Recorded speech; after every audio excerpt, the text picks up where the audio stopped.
Praise God. Praise God. God is good all the time and all the time. God is good. Praise God, praise God. Isang mapagpalang araw po sa bawat isa. Sa pagkakataong ito, tayo po ay dudulog, lalapit sa ating Diyos na buhay ng may pananampalataya na kung saan may dalawa o tatlo na nagkatipon sa kanyang ngalan. Naroon siya sa kanilang kalagitnaan. Sa araw na ito, tayo po ay dudulog sa Panginoon sa ngalan ng bayan ng Santa Cruz sa probinsya ng Davao del Sur. Ating hihilingin na maitatag ang altar ng ating manunubos sa bayan ng Santa Cruz. Maimudag sa atong mga kaigsuunan diha sa Visayas ug sa Mindanao. Bisan pa katong atong mga kaigsuunan nga anaa sa Luzon ug sa laing nasod. Dalaygon ang Ginoo sa walay katapusan. Ang atin pong pagsambay mula sa aklat ng mga awit, ika-89 na kabanata, ang talata po ay 40. Ang tanggulan niya ay iyong winasak, mga muog niya'y iyong ibinagsak.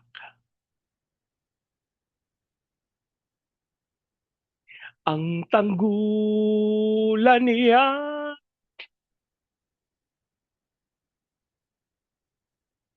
ay iyong winasak, mga muog niya iyong ibinagsak.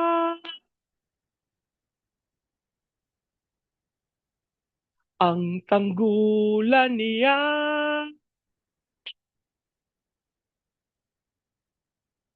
ay iyong winasak, mga muog niya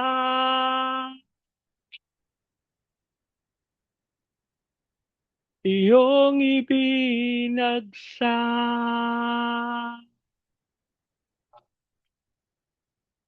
Ama naming Diyos na makapangyarihan sa lahat, kami po'y nagpapasalamat sa pagkakataon na minsan pang makadulog at makalapit sa iyong banal na harapan. Kami po, Ama, ay nagpapakumbaba, humihingi ng tawad sa lahat naming pagkakasala at ang aming panalangin ng banal na dugo ng aming manunubos ang siya maglinis at pumawi sa lahat naming karumihan. At ikaw, Amang Diyos, ang patuloy na kumilos ng may kapangyarihan habang aming idinudulog sa iyo ang bayan ng Santa Cruz sa probinsya ng Davao del Sur. Ang aming panalangin ng lahat ng altar at lahat ng kasunduan na ginawa sa bayan ng Santa Cruz nang hindi ayon sa pangalan ng aming manunubos ay mapawalang bisa sa pangalan ni Jesus. At sa pangunguna ng iyong Santong Espiritu ang aming panalangin maitatag ang altar ng aming manunubos sa bayan ng Santa Cruz. Maraming salamat po ang aming pag-asa at tinugon nyo. Tinanggap namin ang aming panalangin sa pangalan ng aming Panginoong Yesus. Amen. Amen. Amen. Amen. Amen. Amen. Amen. Praise God. Praise God. Ang atin pong pagpupulay ay mula sa aklat ng Exodo sa ika-8 kabanata. Ang talata po ay 16 hanggang 19.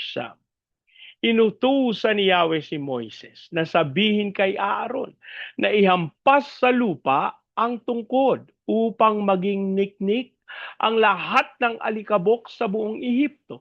Inihampas nga ni Aaron ang tungkod at ang lahat ng alikabok sa buong Ehipto ay naging niknik na labis na nagpahirap sa mga tao at mga hayop. Pinilit ng mga salamangkero na magpalitaw rin ng niknik sa pamamagitan ng lihim nilang karunungan. Ngunit hindi nila ito nagawa at ang mga tao't hayop ay patuloy na pinahirapan ng mga niknik. Dahil dito'y sinabi ng mga salamangkero sa Faraon, Diyos na ang may gawa nito. Ngunit hindi rin natinag ang kalooban ng Paraon. Hindi rin siya nakinig kina Moises at Aaron tulad ng sinabi ni Yahweh. Ang Diyos po ang magpala ng kanyang buhay at makapangyarihang salita. Ang bahagi pong ito ng banal na kasulatan ay tumutukoy sa daliri ng Diyos at ang matigas na puso ng tao. Ang atin pong teksto para sa araw na ito ay nagpapakita ng ikatlong salot sa Ehipto. Ang salot ng mga niknik. Sa unang dalawang salot, ang dugo, ang una, at ang palaka, ang ikalawa. Nagawa pa ng mga salamangkero ng Paraon na gayahin ng mga himala sa pamamagitan ng kanilang lihim na karunungan. Ngunit sa pagkakataong ito, hinarap sila ng isang sitwasyon na hindi kayang abutin ng kapangyarihan ng kadiliman. Dito natin makikita ang maliwanag na hangganan ng kakayahan ng tao at ang walang hanggang kapangyarihan ng Diyos. Kapag atin pong siniyasat at binulay, ang bahaging ito ng banal na kasulatan ay magiging lantad sa atin ng kapangyarihan ng Diyos ay walang katulad. Mula sa alikabok, inutusan ni Yahweh si Aaron na ihampas ang tungkod upang maging niknik. Ang alikabok ay simbolo ng kawalan at kaliitan, ay ginamit ng Diyos upang magdala ng dakilang hatol. Ang salot na ito ay dumating ng walang paunang babala kay Faraon. Isang paalala na ang pasensya ng Diyos ay may hangganan. At ang kanyang hatol ay maaring dumating sa oras na hindi inaasahan. At hindi matatagpuan na may hangganan ang karunungan at ang lakas ng tao. May mga bagay na hindi tayo kaya. Pinilit ng mga salamangkero na gayahin ang himala, ngunit sila ay nabigo. Huwag po nating kalilimutan na ang tao ay may limitasyon. Ang teknolohiya, yaman, talino ng sanlibutan ay may hangganan.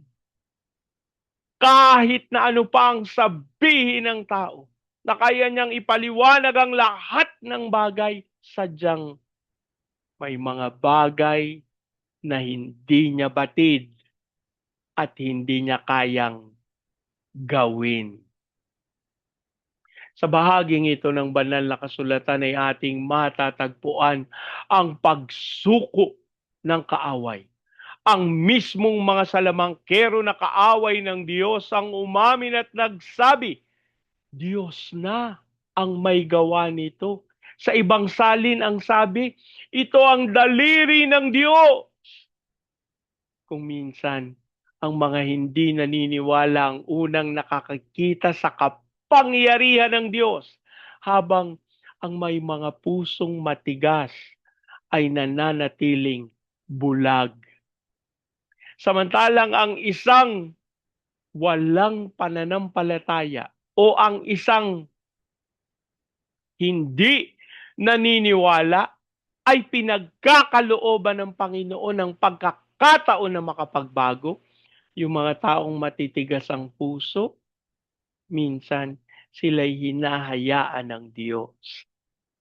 May panganib po ang tao na may matigas na puso, ang tao na hindi natitinag sa kabila ng pag-amin ng kanyang sariling mga eksperto, hindi natinag ang Paraon. Ang katigasan ng isang puso ay isang espiritual na kapansanan Nakikita na ang katotohanan, ngunit tumatanggi pa ring sumunod at maniwala. Huwag nating kakaligtaan na may katuparan ang salita ng Diyos. Sinabi pa ni Yahweh na magmamatigas ang paraon. Ipinakita nito na ang Diyos ang may hawak ng kasaysayan. Walang nagaganap sa labas ng kanyang kaalaman, sa labas ng kanyang kapangyarihan.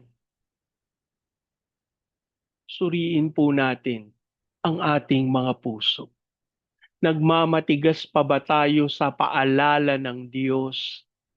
Mayroon bang ninanais ang Diyos na tanggapin galing sa atin?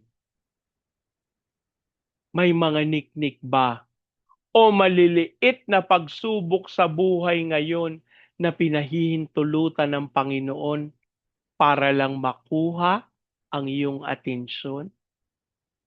Kapatid, kailangan nating makilala ang daliri ng Diyos. Huwag nating ihahalin tulad ang mga himala ng Diyos sa gawa ng mga swerte o sariling kakayanan. Kapag gumawa ang Diyos, ibigay natin ang papuri na para sa Kanya. Huwag tayong magkakamali na itatanggi ang kakayahan at kapangyarihan ng Panginoon. Sapagat sa ganitong paraan, alam niyo po, nagdadala ito ng labis na sakit. Nagdadala ito ng labis na kapaitan sa ating Panginoon. Kailangan nating sumuko sa kanyang kapangyarihan. Kung ang mga salamangkero ay sumuko at kumilala na sa Diyos, mas lalo tayong dapat magpakumbaba sa ilalim ng makapangyarihang kamay ng ating Panginoon. Mga kapatid, yung mga tao na may kakayahan, na may kapangyarihan, kinikilala na ang Diyos na ang kumilos. Pero ang Faraon, nagmamatigas pa rin. Ipinapakita pa rin na hindi siya natatakot at walang makatitinag sa kanya. Ang salot ng niknik ay hindi lamang parusa sa Ehipto. Ito ay isang paanyaya na kilalanin kung sino ang tunay na may-ari ng kapangyarihan. Huwag nating tularan ng Paraon na hinayaang mabulok ang puso sa katigasan. Sa halip, kapag nakita natin ang pagkilos ng Diyos sa ating buhay, magpakumbaba tayo, makinig at sumunod upang tunay ating maganap ang kalooban ng ating Panginoon. Manalangin po tayo.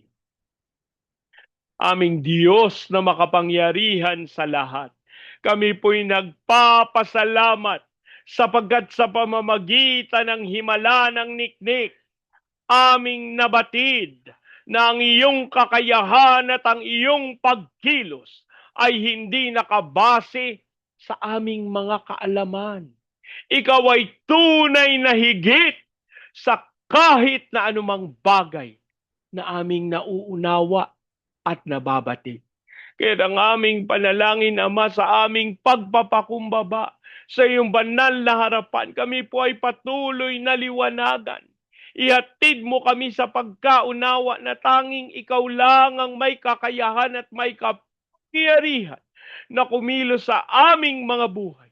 Kaya sa pangalan ni Jesus, dasal namin na mapawi ang anumang pagdududa, ang anumang agam-agam, amang Diyos, anuman yung pangungusap, anuman yung salita, Ano man yung utos na iyong inaasahan galing sa amin ang aming panalangin. Kalooban mo po kami ng kakayahan na matupad at masunod ang iyong dakilang kalooban. Habang patuloy naming ipinagkakatiwala sa iyo na sa aming mga sarili kami walang magagawa, kaya't nalangin namin ang pagkilos ng iyong Santong Espiritu sa aming mga buhay. Habang amin din pong idinudulog sa iyo ang bayan ng Santa Cruz sa probinsya ng Davao del Sur. Ang aming panalangin sa katawan ng aming Panginoong Hesukristo sa bayan ng Santa Cruz. Ikaw po ang patuloy na kumilos ng may pagkakaisa. Ikaw po ang kumilos ng may pagpapakumbaba. Hayaan mong magkaroon ng unawaan ng iglesia sa bayan ng Santa Cruz.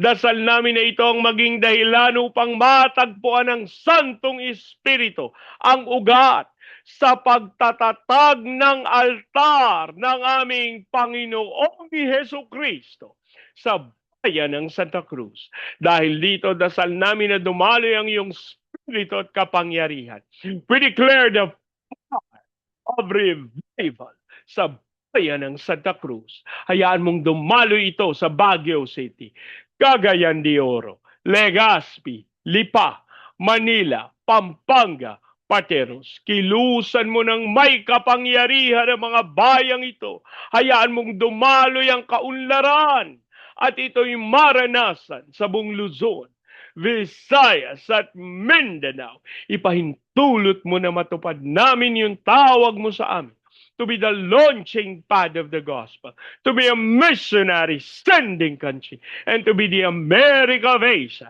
in the height of its glory.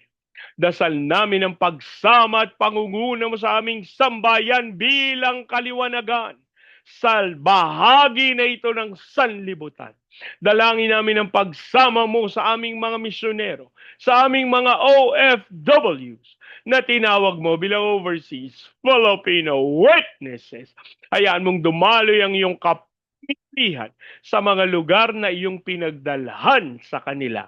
Habang idinudulog din namin yung aming mga training agencies, katulad po ng Main Lifeline, Asian Center for Missions, Elijah House Philippines, Church Renewal. Kilusan mo ng may kapangyarihan ng mga ministeryong ito. Dumaloy ang kapangyarihan at kaluwalhatian mo.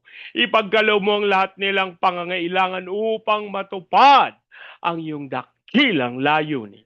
Habang amin din pong idinudulog sa iyo ang pagsama sa aming President Marcos, Vice President Duterte, sa Senado, Kongreso, Judiciary, Military, Police, local government. We declare the fear of the Lord na dumaloy ng may kapihan sa aming buong bayan, sa aming mga tagapanguna. At ang aming panalangin, ikaw ang maglantad ang lahat ng kasinungalingan ng kaaway as we declare that the Philippines belongs to Jesus. Dasal din po namin ang pagsama mo sa mga bansa ng Vietnam, Cambodia, Myanmar, Laos, Thailand, Malaysia, Singapore, Indonesia, Brunei. Kilusan mo ng may kapangyarihan ng mga bayang ito, dumaloy ang kaluwalhatian mo, maging sa Hong Kong, Macau, Taiwan. Kilusan mo ang mga bansa ng China, Japan, South Korea, North Korea, Brazil, Russia at Amerika. Panalangin namin ang pagbaba ng iyong Santong Espiritu upang matupad nila ang mga ipinangako mo. As you also pray for the fulfillment of your purposes of peace over Israel. Maraming salamat po. Ang aming pag-asa, tinugon nyo at tinanggap namin ang aming panalangin sa pangalan ng aming Panginoong Hesus. Amen. Amen. Amen. Amen. Amen. Amen. Amen. Praise God. Praise God. Sa pagkakataong ito, hayaan niyo pong salitain ko ang basbas ng Panginoon sa inyo at sa inyong sambahayan. I declare the everlasting love of the Father. I declare the unending blessings of the Son. I declare the sweet, sweet, sweet fellowship of the Holy Spirit now and forevermore. I declare this new house and lot with parking, with a new vehicle, and with a flourishing business. In Jesus' name. Amen. Amen. Amen. Amen. Amen. Amen. Amen. Praise God. Praise God. Hanggang sa susunod po. Sama-sama nating ideklara, Pilipinas, God bless you. Big time. And so we declare to God be all the glory in Jesus' name. Amen. Amen. Amen. Amen. Amen. Amen. Amen. Praise God. Praise God.